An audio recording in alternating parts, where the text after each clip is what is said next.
Donc, on va commencer cette deuxième journée de ce colloque sur la laïcité avec un exposé du père Cyrille Hovorun, qui est archimandrite. Donc, si j'ai bien compris, c'est un titre honorifique. Voilà, donc, il est moine avec un titre spécial dans l'Église orthodoxe. En même temps, il est aussi théologien. C'est un théologien très connu, je dirais, dans le monde orthodoxe, donc théologien ukrainien. Il a eu aussi dans le passé des charges assez importantes ecclésiastiques, donc dans l'Église orthodoxe ukrainienne et l'Église orthodoxe russe. Et actuellement, il est professeur d'ecclésiologie et de relations internationales au collège Saint Ignatius à Stockholm, en Suède. Il est aussi l'auteur de plusieurs ouvrages d'ecclésiologie et de théologie politique, rédigés en russe, ukrainien et anglais. Voilà, donc je laisse la parole. Donc il va intervenir en anglais. Je pense que tout le monde ici comprend très bien l'anglais. Vous pouvez poser les questions soit en anglais, soit vraiment, si c'est trop difficile, vous les posez en français. On va essayer de les traduire ensuite en anglais. Voilà, merci.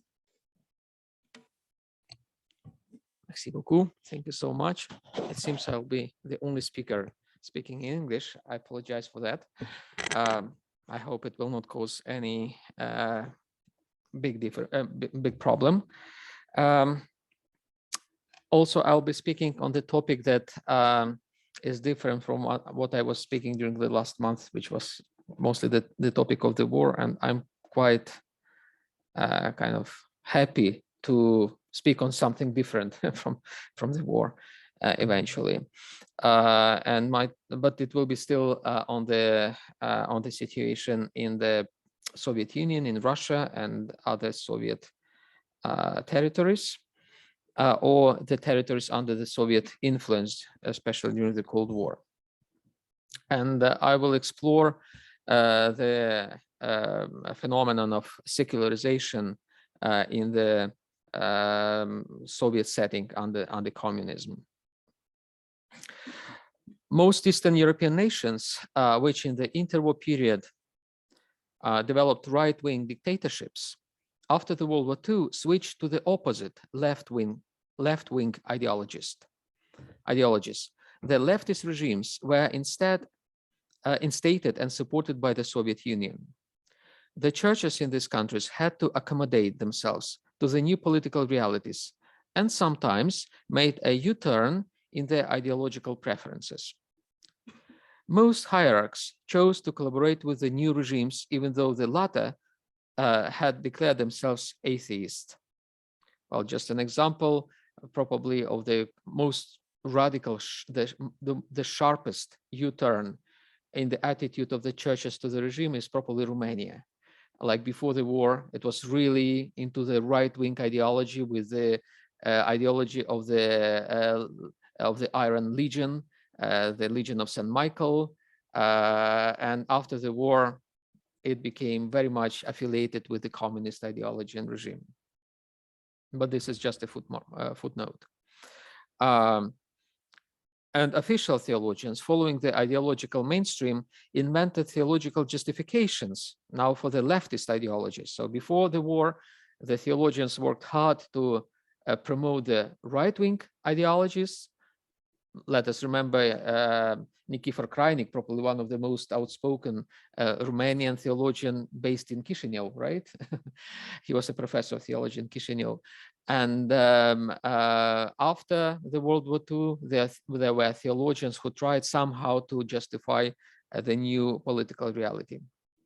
Not Krajnik, but others. And for example, such theologians drew parallels between communism and Christianity, stressing communal life, equality, and sharing property. Some Russian hierarchs and theologians became advocates for the Soviet atheist quasi-empire. Just an example, it struck me, the Patriarch of Moscow, Sergei Stragorodsky. I read his diaries before the revolution. And he was absolutely, enthusiastic about the Tsarist regime. He praised the Tsar. He radiated this kind of joy about touching, the royalty, the Russian royalty. And after the revolution, as we know, he signed his famous, or rather infamous, declaration in 1927, about which I will talk briefly. Both Russian revolutions of 1917 in February and October polarized the Russian church and led to divisions and schisms within it. These schisms were along ideological lines. One part of the church remained faithful to the ideals of the Russian monarchy. This part organized itself in what would become known as the Russian Orthodox Church outside Russia, ROKOR. Another part complied with the Republican ideals of the February Revolution. That revolution, as we mentioned, should be mentioned, opened a door to the short-lived Russian democracy and republic. So essentially, I believe that the February Revolution in Russia in 1917 was much more important for Russia than the October Revolution, because the February Revolution created the Russian Republic and instigated the idea of republicanism in the Russian political culture. And the Great Council of Moscow, which held in 1917 through 1918, encapsulated the republicanism of the February Revolution. The ideals of the Republic and of the Great Council survived in a past, in a part of the Russian Church abroad, which became known as the Russian Exarchate under the Ecumenical Patriarchate. Well, as we know, this Exarchate was dissolved quite recently and became kind of divided between several jurisdictions, especially in France. The Moscow Patriarchate, the third part of the Russian Orthodoxy, eventually developed a symbiosis with the Soviet regime and the communist ideology. This church accommodated itself to the new Soviet realities with great pain and many sacrifices. A considerable number of its members did not accept these realities. They either were killed by the Soviet regime or ended up in the underground. Some of the former, the underground church, became known as the new, the kind of those who were killed, became known as the new martyrs, novomucheniki, while many of the latter broke relations with the official church and formed several sects. Repressions against the church began soon after the Bolsheviks took power in their hands on October 25th or November the 7th, according to the new calendar of 1917. The leader of the Bolshevik Revolution, Vladimir Lenin, promulgated in January or February, according to the new calendar, 1918, a decree which radically separated the church from the state. Following the decree, the Bolshevik authorities launched a campaign of confiscating ecclesiastical properties.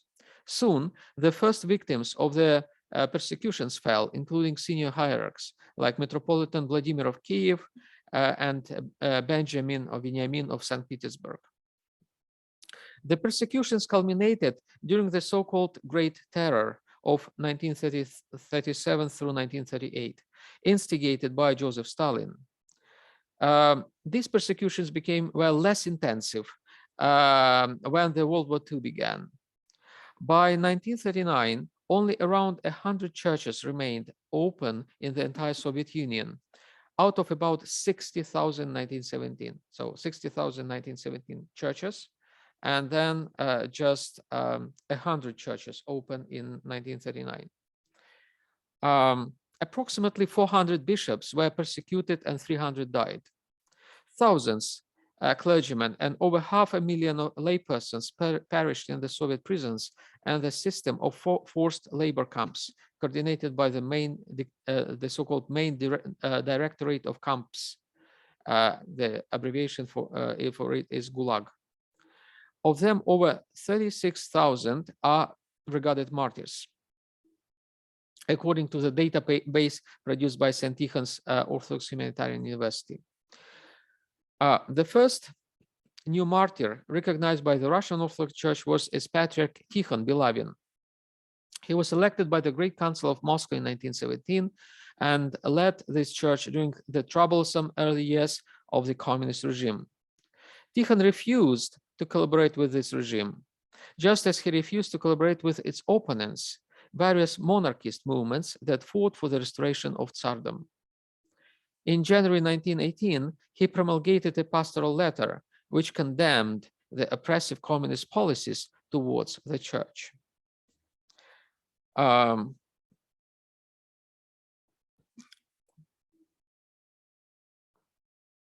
For example, let me quote some parts of this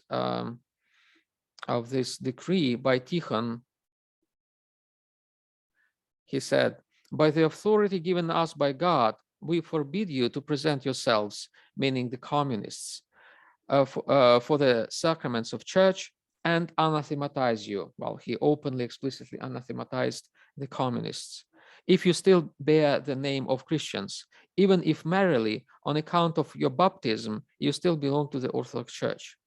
I adjure all of you who are faithful children of the Orthodox Church of Christ not to commune with such outcasts of the human race in any matter whatsoever."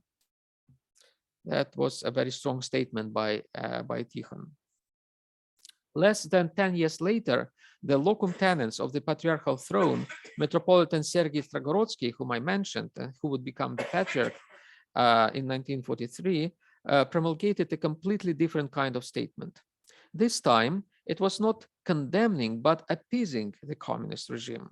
The statement was published in the Central Soviet newspaper Izvestia on August 18, 1927. It is regarded one of the most striking examples of conformism in the history of Christianity, which has been branded as Sergianism after his name. And let me quote this statement, which was published in the Izvestia newspaper. I quote, "At present, our Orthodox Church in the Soviet Union possesses not only canonical, but also fully legal centralized administration consonant with civil laws. We furthermore hope that this legalization will be gradually extended to the lower ecclesiastical administrations, archdiocesan, regional, etc. It is necessary to enlarge upon the significance of the consequences of the change that has occurred in the status of our Orthodox Church, of her clergy, and all her functionaries and institutions." So essentially, he acknowledges that the church has adjusted itself to the new Soviet realities in the terms of administration. And for that, I continue the quote from his crucial article in the Izvestia newspaper. "Let us raise our grateful prayers to the Lord, who has been so gracious to our holy church. Let us also express on behalf of the entire nation our gratitude to the Soviet government for this attention to the spiritual needs of the Orthodox population. And at the same time, let us assure the government that we will not abuse its confidence reposed in us.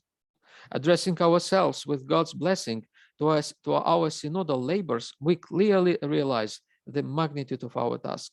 We need to show not in words, but in deeds, that not only people in different orthodoxy or those who reject it may be faithful citizens of the Soviet Union, loyal to the Soviet government, but likewise the most fervent adherents of orthodoxy, to whom it is as precious with all its canonical and liturgical treasures as truth and life. We wish to remain Orthodox and at the same time to recognize the Soviet Union as our civil fatherland, whose joys and successes are our joys and successes, and whose misfortunes are our misfortunes." That is a kind of the key phrase in the entire statement, that your joys are our joys, meaning your communist, Stalin's joys are our joys, and your sorrows, your losses are our losses. And then he ends his statement: "Every blow directed against the Soviet Union, be it war, boycott, or any other common disaster, or even a whole and corner murder, we acknowledge as a blow against us." Well, this somehow resonates with the current situation, I believe, in Russia, where it seems that the church perceives, the Russian church perceives the war in Ukraine in the same exactly terms as it is perceived by the Kremlin, by the state. So it is clearly a continuation of the Sergian tradition in the Russian Church. Metropolitan Sergei hoped that through the compromises with the Soviet state, he would secure the survival of the Church. By the World War II, the Russian Church was almost extinguished. It reemerged after the World War II when Joseph Stalin decided to revise his anti-religious policies and make them more tolerant. He wanted to boost the acceptance of the Soviet regime in the traditionally Orthodox areas, which he controlled or wanted to control, such as the Middle East and Eastern Europe. Official representatives of the Moscow Patriarchate were allowed to travel abroad, which was a very big deal. They were allowed to leave the Iron Curtain with the task to showcase the alleged Soviet freedom of consciousness. In the meantime, ordinary members of the church continued suffering and being persecuted. The Soviet policies to the church turned more tolerant around 1988, when the state sponsored pompous celebrations of the millennium from baptism of Kiev. The church could enjoy its freedom only after the collapse of the Soviet Union in 1991. Being a persecuted church in the Soviet time, I'm afraid the Russian Orthodox Church turned something which has been described as when a persecutor turns into a persecutor. And it seems that the current trend, mainstream in the Russian Church, is to forget completely the persecutions against this church in the Soviet period, especially under Stalin. That's why Stalin has been heroicized to a great extent, not just in the public discourses in Russia, but also in the church. We are talking now about the Stalinists within the church, the priests and even bishops who proudly call themselves Stalinists, as if there were no martyrs, as if there were no, those hundreds, thousands of bishops, priests, and tens, dozens of thousands faithful who perished in the Stalin's camps. How is it possible that only within really like 2 decades, such a radical change happened to the church, which knew all the sorts of sufferings, all sorts of oppression that one could imagine during the Soviet time, and now imposes the same kind of oppression and sufferings upon others. Well, this remains an open question why this has happened. Certainly, we don't have time to discuss it now. And with this question, I'd like to conclude my presentation. Thank you. Yes, thank you very much, Father Cyrille, for a very interesting talk. Before giving the floor to you, I would just like to add that what you said about this Novomученики, these new martyrs, it's very resonating for me because when I was in Moscow, actually I lived there for a couple of months, but I had to leave because of a war. I've seen several churches which were dedicated to these martyrs where priests served there, and after this they were killed, and it is written, so it was very resonating. So are there some questions perhaps from the public? If I'm allowed, I have some commentaries. And I will commence with the end of your position. I don't think that it's a change now in the attitude of the Orthodox Church of Russia. I think that this kind of imperial sentiment who is present, and even imperial chauvinism who is present in the attitude and the works of the Orthodox Church of Russia, is present until 1945, 1940s. That means that the Church of Russia have recovered not only a position in the Russian society, but proudly assumed the role of the instrument of the Soviet state to impose the Soviet rule in the Eastern Europe countries. And it was a very harsh and very scrupulous instrument of the Soviet power in these countries. In the matter of subduing and controlling the national Orthodox churches of this area. Secondly, for your remark about Romania, I think that 1945 Romania has a very democratic regime imposed in a state, reinstated in Romania after August 23, 1944 coup d'etat of King Michael I. And I think that what you name the regional fascist rule has only 5 or 6 months timing, like duration during all the Romanian history from the autumn of 1914 to January 1941. Your assessment about the sentiment, about the propaganda, about the Nikifor Krajnik or others propagandists is very true, and it's due to the special synthesis made by the Romanian fascists with orthodoxy. It's almost a cas de figure for this kind of embroilment about between politics and the far right politics and the religion. Thank you very much. Would you like to add something? Yeah, thank you. Yes, I think we're on the same page, and I agree that with your clarifications. My understanding is it was not only under the legionary state that the church collaborated with the regime. Also, it was with under Carl II when the patriarch became the prime minister of Romania. It was another kind of token of very close cooperation of the church and the state under the dictatorial umbrella somehow. Are there some other questions? Perhaps from the Zoom? No?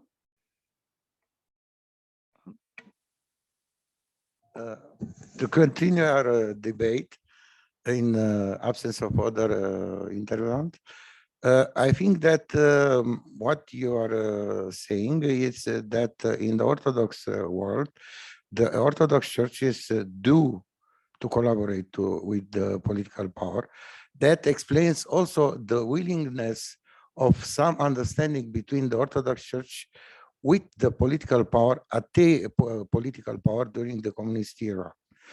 That means that the Byzantine Symphony presupposed by the Orthodox doctrine is due to be put in practice in his Caesaropapist variant.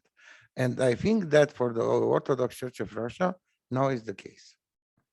Thank you. I would also have two questions.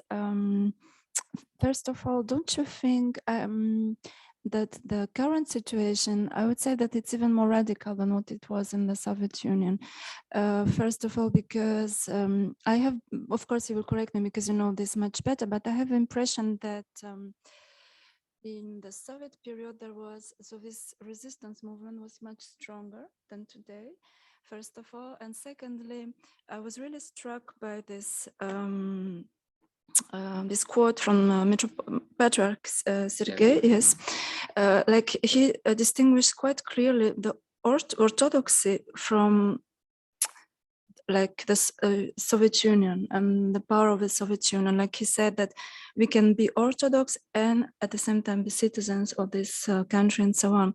And today Putin is positioning himself as an Orthodox and as a kind of defender of Orthodoxy and so on. So don't you think that today it is this cooperation and this tied relationship between the state and the church is paradoxically much, perhaps not much, but closer than in the Soviet Union? Yeah, I agree. Certainly, in a sense, the relationship between the church and the state in Russia nowadays is unprecedented, in a sense. I studied Byzantine Symphony quite thoroughly, and I studied also different forms of, of affiliation between the church and the state in the modern era. And I think what we're facing in Russia nowadays is quite unprecedented. Of course, there are similarities, there are parallels between what is now in Russia and what exists in the past. But there are no 100% parallels with what was in the past. And I think that the key to understand the current situation is the notion of secularization, if you want. Quite paradoxically, and it fits exactly the topic of our conversation, because I believe, first of all, the stated purpose of the cooperation between the church and the state, the stated one, not the real one, but the stated one, is to oppose together, to confront together the Western style of secularization, right? However, the way in which this confrontation with the Western secularization is happening is very secular per se, but this is a Russian version of secularization. It's not Western secularization, it's Russian secularization, which is very similar to the way how in the West, some fundamentalistic groups like American evangelicals, some of them, not all of them, some of them, follow the same line. They oppose secularization in the way which resembles very much secular patterns, in a very secular way, by engaging in a very secular form of politics. And I believe that this ideology of the Russian world, so to say, or generally this ideological frame that the church has provided the Kremlin with, and which underpins the war in Ukraine, because the same ideological frame also instigates the war in Ukraine, it's a completely secular construct. Take, for example, the notion of traditional values, which is very important for the modern Russian discourses. This concept of traditional values is secular intrinsically. I studied this kind of concept also through the writings of Patriarch Kirill, and I found that he started quoting the traditional values in his writings in the 1970s, when this concept was introduced to the kind of sociology of religion exactly as a substitute of religion, not as a supplement to religion, but as a substitute to religion. And essentially what in Russia they try to do, they use concepts that were invented as substitutes of religion in order to fight for the sake of religion. This is really a profound paradox. So we are dealing in Russia, in today's Russia, which pretends to be, the flagship of the anti-modern, anti-secularist, anti-liberal, anti-Western movement. We find a very peculiar form of secularism, which the church has embraced. And as some sociologists of religion, like I think Luckman, has identified that sometimes the churches act as the agents of their own secularization. I believe we are dealing, in the case of the Russian church, with the case of the church promoting and imposing, instigating secularization upon itself. That is a paradox. I have a question for you about the degree of religiosity of the Russian society. Perhaps the comportment of the Russian Orthodox Church is due to fact that the religion itself in the populace is somehow vidé de sens, somehow without emptied of its essence. Emptied of its essence. Yes, empty of the essence, and all these, the rest is the ritual. Yeah, I completely agree, and I just want to come back to some papers presentations yesterday, particularly the one that I could follow about Jean-Jacques Rousseau and his concept of social cohesion, civil religion. Yes, essentially for Jean-Jacques Rousseau, this civil religion can exist without God, right? It's important as far as it keeps the society together and it secures the cohesion of the society in the situation of when the monarchs don't exist. Essentially, what we are dealing with in Russia nowadays, it's a form of of civil religion. Well, I would explain it even in more kind of radical terms, like it's political religion, which is more coercive than civil religion. It's more violent than civil religion, but it's just about terminology. So essentially, it's a form of civil religion. And it's a sort of religion which is imposed by the church upon the Russian society, or offered by the church to the Russian society. And the majority of the Russian society has embraced this sort of religion.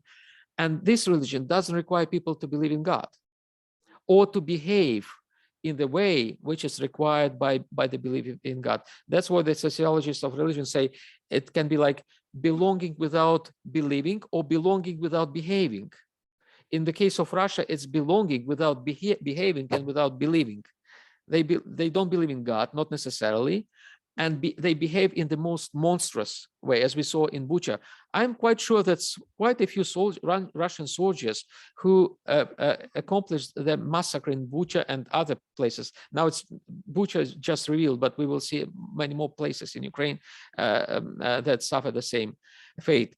I'm pretty much convinced that quite a few even soldiers who committed those crimes are active Christians. They would go to the church, at least, for the Christmas and Easter. They would even probably take communion. I received reports like the soldiers stealing the holy relics from the icons. They steal everything, like children toys, even, kind of a booth for dogs.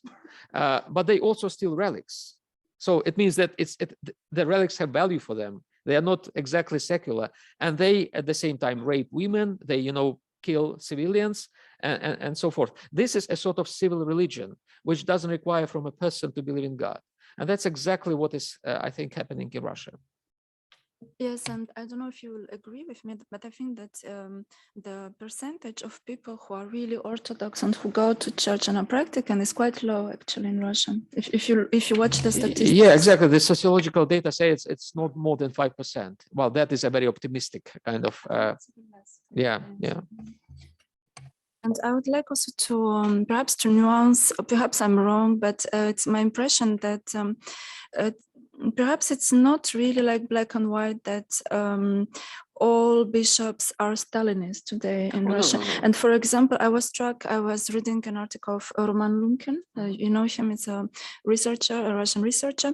And he said that interestingly, one of the distinctive feature of a Russian Orthodox Church from the official political discourse is rather its anti-Stalinist and anti-Soviet position. Of course, it is not valid for all bishops, but for example, I know that Metropolitan Hilarion, of course, I don't support a lot of his statements, but he's quite anti-Stalinist, for example, and so perhaps it is a little bit more complex. It's not like that they're totally endorsing this Stalinist. Well, Metropolitan Hilarion is certainly against Stalin, and he made public statements against him.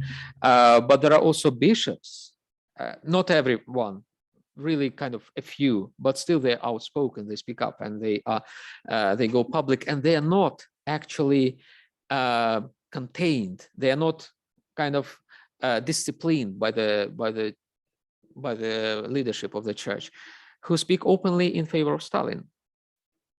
I know that when a Metropolitan Hilarion spoke out, he was criticized. He was not just publicly. The authorities try to discipline him somehow, and at the same time, there is an entire theology of Stalinism, which is evolving, which is very surprising. Imagine, there is one priest, his surname is Shumkin, Father Shumkin. He explains why we should respect and should, adore Stalin by the following theological arguments. He says that every authority comes from God, right? He uses this phrase from Paul. Stalin's authority also came from God. Therefore, if we criticize Stalin, we criticize the authority of God. We go against the Holy Spirit, and that is the deadliest sin that you can imagine. Therefore, it is one of the sin which is unforgivable to criticize Stalin. That is a kind of reasoning that a priest suggests, and he has a following. Quite a few people, follow him and admire him. Are there some other questions? From the Zoom, it is also possible. No? Then, if not, thank you very much, Father Cyrille.